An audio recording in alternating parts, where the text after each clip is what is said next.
diceritakan kejadian seperti ini, seperti ini, seperti ini, seperti ini. Nah, tetapi orang-orang berkata Abdullah bin Barok itu ada di tanah suci, bahkan bareng sama saya. Waktu tawaf yang mimpin tawafnya itu seorang ulama, Abdullah bin Mubarak. Bahkan saya waktu kehausan di Mina, itu saya dikasih air minum oleh Abdullah bin Mubarak. Bahkan waktu perjalanan dari Mekah ke Madinah, saya dipimpin oleh Abdullah bin Mubarak. Kata jamaah itu semuanya bahwa Abdullah bin Mubarak itu berangkat ke tanah suci. Akhirnya kata Abdullah bin Mubarak, saya ini demi Allah, demi Rasulullah, wallahi saya tidak berangkat ke tanah suci. Akhirnya tidur itu Abdullah bin Mubarak.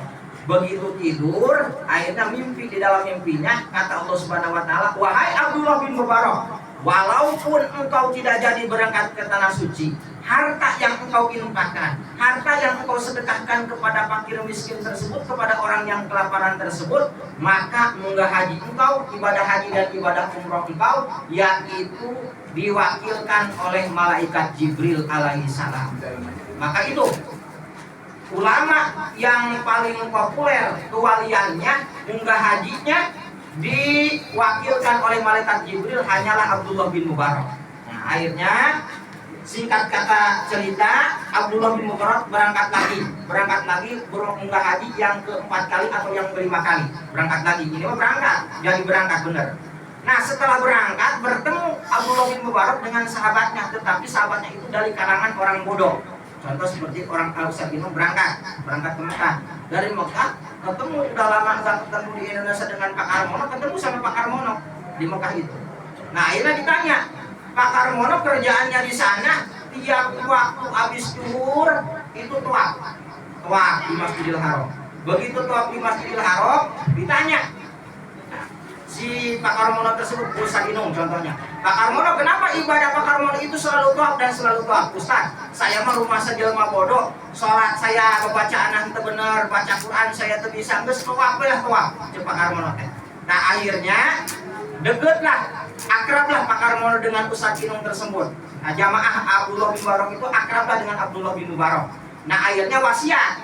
Nah, wasiat ibarat wasiat Pak Karmono, wasiat kepada Ustaz Inung. Ustaz Inung, nanti nih kalau saya umpamanya meninggal, kalau saya umpamanya mati, setelah saya nanti mati, nih saya wasiat. Apa wasiatnya Pak Karmono? Kalau nanti saya udah dimakamin, dikuburin di makam manisin tuh, nanti saya tolong tungguin sehari semalam. Minta ditemani di kuburannya. Jawab Ustaz Inung, terhayang amat tadi Pak Karmono. Nah, siunan malaikat Ustaz Inung deh. Wasiatnya itu, wasiat jamaah Abdullah bin Mubarak. Akhirnya wasiatnya dilaksanakanlah Abdullah bin Mubarak. Begitu meninggal, nah ringkas kata bulan cerita, walhasil meninggal si jamaah tersebut. Begitu meninggal, akhirnya sebagaimana wasiatnya. Maka nih kalau seandainya si ahli mayit umpamanya sebelum meninggalnya wasiat, maka apapun wasiatnya itu harus dilaksanakan. Nah, maka Pak Toto bisi, kalau seandainya umpamanya istri Pak Toto ada wasiat apa misalkan, maka itu wajib harus ditunaikan, wajib harus dilaksanakan. Nah, umpamanya, apalagi kalau seandainya misalkan si mayitnya meninggalkan sholat, sakit umpamanya, pernah meninggalkan sholat 1 waktu atau 2 waktu atau 3 waktu, maka itu wajib hukumnya dibayar fidyah. Nah, sebagaimana Imam Hambali atau Imam Syafi'i mengatakan, dalam fidyah itu 1 waktu 1 liter semut, boleh dibilang 1 liter lah. Kalau misalkan si mayit tersebut meninggalkan sholat semasa waktu hidupnya, sakit misalkan, berapa waktu? 1 waktu atau 2 waktu atau 5 waktu lah sehari. Tinggal dikalikan 1 waktu dibayar fidyah itu 1 liter. Lamun tinggal kena 5 waktu berarti 5 liter. Nah, misalkan ada diduitkan menurut mazhab Imam Hambali ya umpamanya 1 liter umpamanya 10.000, ninggalkan sholatnya 5 waktu berarti 50.000. Itu lamun sehari. Lamun ninggalkan sholatnya umpamanya 10 hari, tinggal dikalikan 50.000 kali 10 hari berarti berapa? 500.000. Lamun misalkan tinggalkan sholatnya sebulan, tinggal kalikan 10.000 kali sebulan ya, tinggal kalikan buka kalkulator. Lamun setahun tinggal kalikan gitu fidyahna. Nah, ini hukumnya fidyah bagaimana Ustaz? Menurut Imam Syafi'i Kalau seandainya si ahli mayit tersebut meninggalnya punya tirka itu punya harta, punya tanah, punya duit, punya emas dan lain-lainnya, maka itu wajib hukumnya bayar fidyah. Kalau seandainya si mayit yang meninggal itu meninggalkan sholat atau meninggalkan puasa, tetapi tidak punya tirkah, tidak punya harta waktu meninggalnya, maka itu sunnah hukumnya bayar fidyah. Nah, jadi tergantung balik lagi, lamun si mayit naboga harta ditinggalan setelah meninggal itu kan biasanya meninggalkan harta, itu wajib bayar fidyah. Lamun si mayit untuk punya harta, nggak punya harta, maka itu sunnah bayar fidyah. Nah, seperti itu. Balik lagi ke riwayat tadi, wasiat kepada Abdullah bin Mubarak. Akhirnya ditungguin Abdullah bin Barok. Begitu ditungguin, Abdullah bin Barok melenyap ketiduran di makam. Itu bertemu dengan si mayit. Nah, Ustaz Inung kita ketemu dengan Pak Karmono. Pak Karmono orang sejero kubur. Kata Pak Karmono, Ustaz Inung, udah Ustaz Inung pulang aja, jangan tungguin saya di kuburan. Nah, kan ini wasiat Pak Karmono. Kata Pak Karmono, katanya wasiat. Sebelum meninggal, kalau seandainya saya mati, udah dikubur, saya minta ditemenin sehari semalam. Udah, saya mah di alam kubur sudah mendapatkan kebahagiaan. Saya mah di alam kubur sudah mendapatkan rahmat Allah. Dengan alasan apa? Kata Ustaz Inung kepada Pak Karmono. Alasannya apa? Apakah ibadah hajinya, atau ibadah puasanya, atau dengan ibadah umrohnya, atau tadarus Al-Qur'annya? Bukan, Ustaz Inung. Allah Subhanahu wa Ta'ala memberikan rahmat kasih sayang dan pengampunan dosa terhadap saya. Yang pertama yaitu sodako daripada si ahli mayit yang dikirimkan kepada saya. Yang kedua yaitu ladang daripada saya berpuasa Syawal setelah bulan Ramadan. Maka turunlah hadis man soma Ramadana, siapa orang yang berpuasa di bulan Ramadan summa atba'ahu min Syawal, lalu setelah bulan Syawal kita puasa lagi 6 hari, namanya nyawalan. Nah, dimustaknya oleh 8 summa. Kata ilmu nahu, pasuma litar tibi pan pisoli. 6 hari itu tidak usah berurutan. Kalaupun seandainya lebaran minggu nih umpamanya, kita nggak keburu Seninnya puasa Sawalan, Selasa nggak apa-apa, Selasa masih nggak keburu, Rebo nggak apa-apa, Rebo ngeserbo puasa dari Jumat puasa dari Minggu puasa dari aclok-aclokan puasana. Nggak apa-apa walaupun istilahnya puasanya nggak berurutan, asalkan 6 hari summa atba'ahu min Syawal. Nah, maka maka Allah akan balas palahu ajri mislu kulli dahri. Maka puasa Syawal, puasa nyawalan 6 hari sama halnya Allah akan berikan pahala seperti puasa orang yang setahun.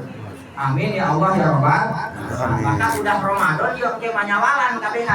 Nah, eta anu tadi riwayat Abdullah bin Barok, ternyata ahli kubur dihampura ku Allah Subhanahu wa Ta'ala. Pertama sebab kiriman daripada orang yang hidup, doa-doanya. Yang kedua sababiah yaitu puasa Syawal 6 hari. Insya Allah nanti mah kita puasa Syawal. Amin ya Allah ya Rabbal. Puasa Syawal insya Allah, karena puasa Syawal itu bisa mengibaratkan dosa setahun. Seperti tadi riwayat Abdullah bin Barok, orang yang di alam kubur diampuni dosanya sebabiahnya itu puasa Syawal 6 hari. Amin ya Allah ya Rabbal. Alhamdulillah maghrib tinggal waktu maghrib 9 menit lagi. Kita tutup dengan doa ya, supaya ada waktu buat ngapain terus. Kita tutup dengan doa. Doa ini kita khususnya kepada almarhumah Ibu Maimunah binti Idris. Mudah-mudahan senantiasa diampuni kesalahannya oleh Allah Subhanahu wa Ta'ala, diampuni kehilangannya oleh Allah Subhanahu wa Ta'ala, dan senantiasa ditempatkan raudhatan min riyadil jinan. Amin amin ya Allah ya rabbal alamin. Bismillahirrahmanirrahim. Ya Allah ya ikram, Allahumma shalli wa sallim ala sayyidina Muhammadin fil awwalin wal akhirin wa barik wa sallim wa radhiyallahu anhum li sadatina ashabir rasulillah ajma'in. Amin amin amin ya Allah ya rabbal alamin. Bismillahirrahmanirrahim. Alhamdulillahi rabbil alamin. Hamdan yuwafi ni'amah yukabi mazida ya rabbana lakal hamdu kama yanbaghi li jalali wajhikal karim wal 'azimi sultanik. Allahumma rabbana laka ja'alna fi maqamina hadza zanban illa ghafarta wa la hamma illa farajta wa la ila sirrika wa la hajata min hawaijid dunya wal akhirati illa qadaita wa yassarta. Allahumma ij'al shalawatika wa barakatika ala sayyidil mursalin wa imamil muttaqin wa maqamil nabiyyin sayyidina Muhammadin abdika wa rasulika imamil khairi wa qaidil khairi wa rasulil rahmati. Allahumma ab'ashu maqama mahmudan alladhi yakbituhu fihi al-awwaluna wal akhirun. Allahumma ij'al wasil surafa maqaranahu hajatan ila ruhati ibu Maimunah binti Idris wa barallaha dhunubaha wa satruha wa naraqabaha bi rahmatika ya arhamar rahimin. Allahumma la tuhina azraha wa la taqina ba'daha wa qilana wa laha wa lillahi salamna bil iman wa la taj'alna fi qulubina lil ladina amanu rabbana innaka ra'ufur rahim. Allahumma sallina Ramadana wa sallim tasliman katsiran walhamdulillahi rabbil alamin. Allahumma inna nas'aluka ridhaka wal jannata wa na'udzubika min sakhatika wan nar. Allahumma inna nas'aluka ridhaka wal jannata wa na'udzubika min sakhatika wan nar. Allahumma innaka afuwwun karim tuhibbul afwa anna ya karim. Allahumma innaka afuwwun karim tuhibbul afwa anna ya karim. Allahumma innaka afuwwun karim tuhibbul afwa anna ya karim. Rabbana atina fid dunya hasanah wa fil akhirati hasanah wa qina adzaban nar. Subhana rabbika rabbil izzati amma yasifun wa salamun alal mursalin walhamdulillahi rabbil alamin. Ya rabbi bil mustafa balil maqasidana wa bil karami ya wasi'al karami. Ya Allah ya Allah ya Allah sajina musajina ya bil abbas al habib al abbas ya bil mustafa balil maqasidana wa bil